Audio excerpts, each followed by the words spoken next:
So, punta lang kayo muna dun sa thefonts.com.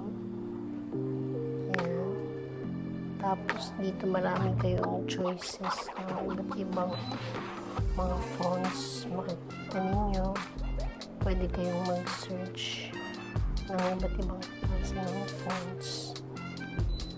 At normally, meron sila dito categories.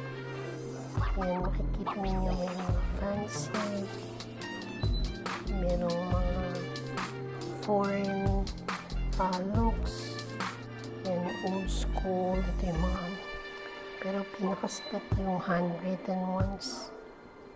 Yan, punta tayo dyan.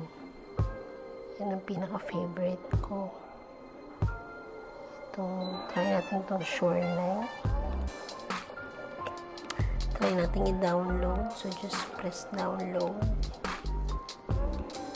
Ayan, makikita nyo yung downloads dun sa pinakataas kung naka-iPhone kayo. Ayan. Tapos, double click.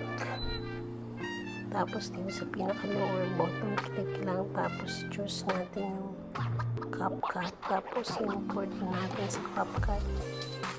Ayan. Tapos, ngayon, tingnan natin yung capcut natin. Ayan.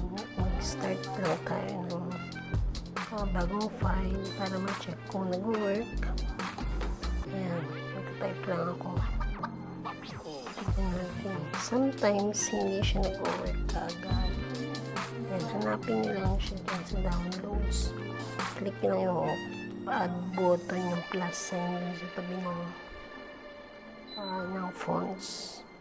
Tapos yan, makikita nyo, hanapin nyo yung nakalagay .tt